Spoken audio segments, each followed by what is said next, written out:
Michael Nagy here with Jiggy Jag TV and Discoveringbands.com. And for everyone watching this video on my channel, and help support the awesome bands I feature. And today I'm here with Braincell. How you doing today? Not too bad. How are you? Good, good. It's great to have you. And for anyone who isn't familiar with the band, you want to give us a little history about the band? Sure. We started off in 2018. We had a bass change back in 2019, so we've been pretty much going steady now. So we're from Lynchburg, Virginia, and we play metal music, obviously. Awesome. What style of metal would you classify your guys as? Because I know there's a lot of different elements. There's almost like death metal, melodic metal, thrash metal, speed metal. It's all blended together almost. Oh man, it's hard to describe, to be honest, because there's, like you said, there's so many elements. With the large umbrella of metal, we just simply classify it as metal because it's just so much variety. So it's got a brutal sound to it. It's awesome. Oh yeah, these guys do a really good job as well, like in a cohesive manner, trying to, come up with the music that we do come up with. It's been a really, really fun experience so far. Tell us about Defensive Wounds. Defensive Wounds was I guess it would be considered a concept for our take on like horror movies and stuff. And our bass player Will had some really solid riffs, and we just kind of built a song around that. And then we decided to shoot a music video and just make it, into a horror theme. So it was actually really fun shooting that music video too. So hopefully everybody enjoys it. Yeah, it's a cool video. I like the whole story concept. Yeah, we did our own stunts. So, the song, when it was written, we tried to put as much horror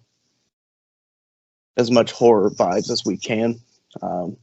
Our bass player Will, he put in a lot of good effort into putting a lot of like backing synths and just to give it that eerie vibe. Well, what horror movies have influenced this music video? Just any of the old school 80s and like some of the modern stuff now. The Conjuring, I think, was one of them. Anything pertaining to like Friday the 13th. So it all fit in pretty well, and we pretty much just wanted it to be the similarities of what horror movies were and what they are now. So, and we did our best. And what do you have coming up next? So far we're working on a new track. It's coming along together pretty well so far. We haven't really decided on a name, but so far it's just called Trench Gun. And it's got a little bit more of a thrashy side to it, more melodic, Meshuggah type, style to it. Really looking forward to pushing that song as well. Other than that, since the whole pandemic, we've been, focusing more on writing at the moment, but I think this year we're going to try to be doing a whole lot more shows. Maybe not a whole lot, but just a few, just to tread the waters of just playing out, because doing nothing for, I wouldn't say nothing, but just sitting back and not having shows go over for pretty much 2 years. It's a challenge, but we just push through and just come up with new music. Like I said, your latest single, Defensive Wounds, that's a really strong track there to come out with. I appreciate it. We worked on it for a long time. We were very happy to release it when we did. We definitely did not rush it, so I'm glad people are enjoying it so far. Yeah, I think it should even have way more views. Just got to get the word out and spread it, I think.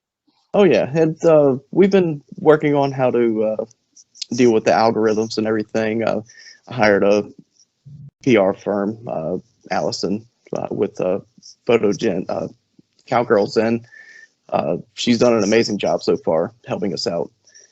And I think this is why we're doing the interview with you, because she's introduced us to you. So we're very happy to be taking part in working with her. Oh yeah, she's awesome. I've been working with her for a while. Now, if people want to find you online, your music on social media, how do they do that? We're pretty much on the basic, like pretty much every social media you could find: Instagram, Facebook, Twitter. You can find our music on Spotify, Apple Music, just pretty much anywhere. We do have a Bandcamp, which you can find most of our merchandise there, and just anywhere. Just type in Braincell Metal, it'll come up. How did the name Braincell come to be? Well, back in my old band in 2009, I was given the nickname Braincell, and once that band kind of parted ways, I wanted to come up with I came up with a solo project, and I had a whole EP written, not sure what to call it, so I was just like, all right, I'll just use the name Braincell. So for a few years after solidifying and getting noticed in the music scene, I would borrow different band members from other bands, and they would help me promote the new, the debut EP. And over time, it just they didn't really have time. So then I wrote the next EP, which was Miserable Conduct, and actually worked with Will, who is now our bassist, recording that EP. And after that release, most of the bands that I've worked with in the past, their bands parted ways, and there was a couple members from each band that wanted to still play music, and Braincell was an opportunity. So I was like, yeah, come on, let's play. And we didn't necessarily come up with the idea of being a band at that point. They just wanted to, jam around. So we would get together and just play the EP and just have fun, pretty much. And then we had such a good time. We were just like, let's be a band. So in 2017, we just made the decision to just make it an actual band and not my solo project, which was what I wanted at the beginning of 2013. So it works out pretty well. Tell us some bands that have influenced you guys over the years. Me personally, I grew up listening to heavy metal, hard rock, and then when I started playing music, I was into punk music, Tragedy, Napalm Raid, and the other guys, they were into metal, for instance, Slipknot, Devin Townsend, Meshuggah, whole bunch of variety of bands. It's a lot of influences. So I can't really speak for everybody, but that's just the gist of it. Awesome. Well, I look forward to what you guys have coming up in the future, and it was great having you. And everybody, look them up. Appreciate it. Thank you for having us. Yeah, and for everyone watching, I've linked their music in the video description, so make sure you check that out. All right. Thank you.